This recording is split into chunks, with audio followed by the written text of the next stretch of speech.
আরও নামলো রাতের পারদ। আজ রাতে আরও সামান্য পারদ পতনের ইঙ্গিত।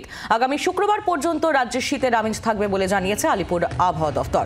14 থেকে 15 ঘরে ঘোরাফেরা করবে পারদ।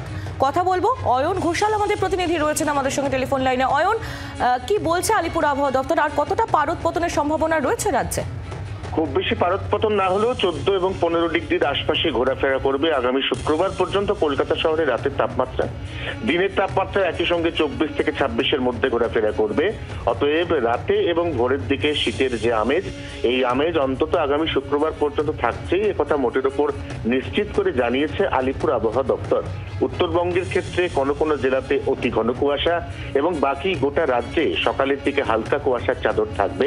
এরই মধ্যে আজ 18 এবং আগামী মঙ্গলবার 22 উপর্যুপরি দুটি পশ্চিমী ঝঞ্ঝা উত্তর ভারতে অকার করবে বা আসবে, এবং তার সঙ্গে হরিয়ানা এবং কেরালে দুটি বিপরীত ঘূর্ণাবর্ত রয়েছে, যার প্রভাবে একদিকে উত্তরে হাওয়া সেটা আরো অবাধ হবে এই গোটা বাংলায়, এবং তারই সঙ্গে উত্তরবঙ্গের সিকিম লাগোয়া কোনো কোনো এলাকাতে আগামী সোম বা মঙ্গলবার খুব হালকা তুষারপাতের পূর্বাভাস রয়েছে।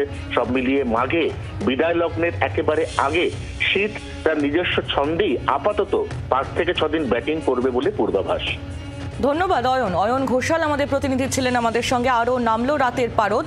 আলিপুর আবহাওয়া দপ্তর জানাচ্ছে আজ রাতে আরও সামান্য পারদ পতন হতে পারে।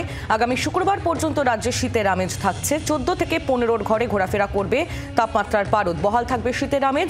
পশ্চিম বর্ধমান, বীরভূম, মুর্শিদাবাদে ঘন কুয়াশা। আগামী 6 দিন বৃষ্টির কোনো সম্ভাবনা নেই বলেই জানাচ্ছে আবহাওয়া দপ্তর। বাংলার আওয়াজ, বাঙালির আবেগ, জি 24 ঘন্টা।